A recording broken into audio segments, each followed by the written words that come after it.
My name is John Godden, and I'm the Chief Executive of Salutem Care Education. We provide residential care for adults and children with physical and learning disabilities right across the country.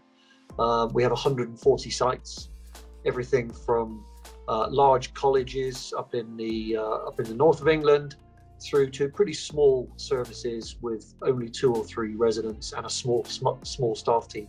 So very, very geographically diversified across the country.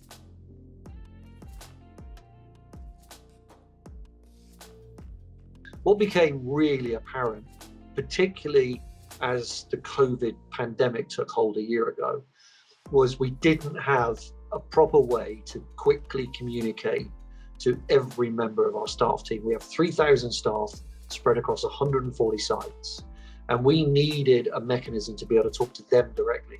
We were reliant upon sending an email to the site manager to get them to re-communicate that, to cascade that down to our frontline workers, either by printing it off or by verbal communication. And of course, having that lack of direct communication led to problems, and some people were getting the communication properly and some weren't. And as COVID particularly was taking hold, everything was moving very quickly, instructions needed to change, and we needed to be very clear in our communications.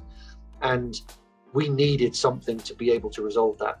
We weren't quite using pigeons, but we literally had to phone everybody.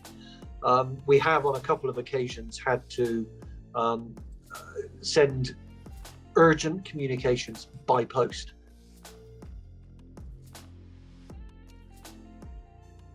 So what Blink has enabled us to do is to talk to everybody in the company directly, either as a whole or in the segments, or indeed through direct messaging, in a very controlled way. So we can control who gets to talk to others, nature of content. Obviously, we have rules and protocols that are there to be respected. And our staff, frontline care workers, they're not constantly with a phone next to their ear, or they're not constantly at a desk and at a laptop having an app on their phone. It's been a perfect way to ensure that we can get important, fast-moving information to them straight away.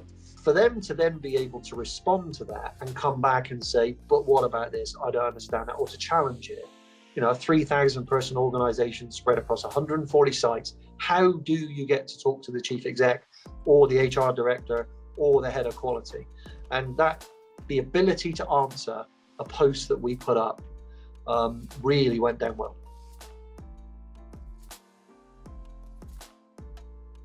We had a couple of moments that really sort of made Blink come to life. One of them was a really simple story that we put up about a member of staff who had been with us for some time, had been in the care sector for some time, and they just put up a little video about how they had got started in the care sector.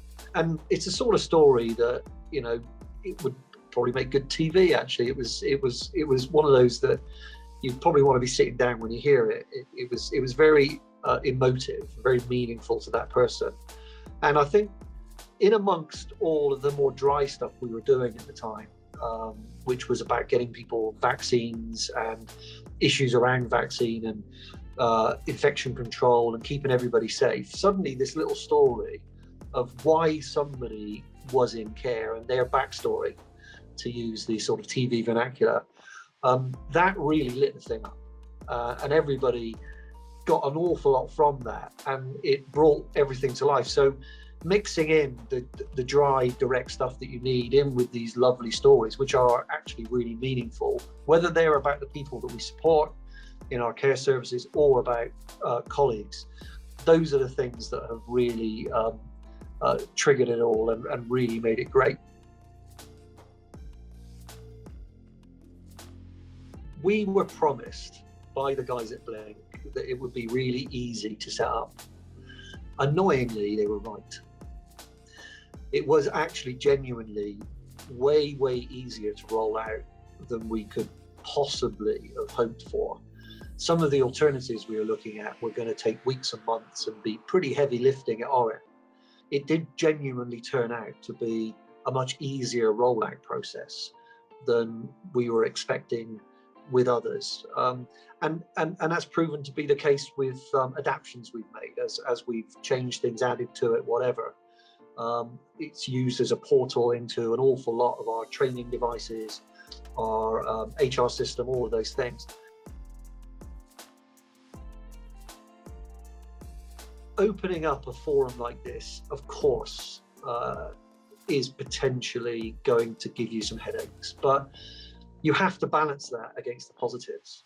Staff teams using WhatsApp groups, that has an awful lot of problems inherent in it in terms of controllability, data management, all of that sort of stuff. And Blink, for all of its potential for somebody to say something, that we would prefer them not to say, it does resolve all of those problems. And we weighed that up, and the imbalance was hugely in favor of doing it.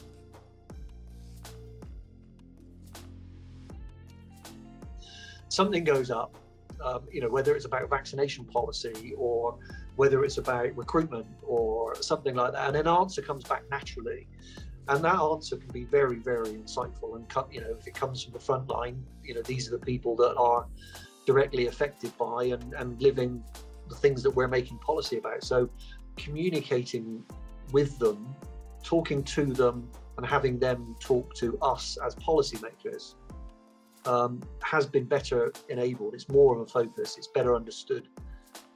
So that's a very good thing that's come out of a particularly dodgy year.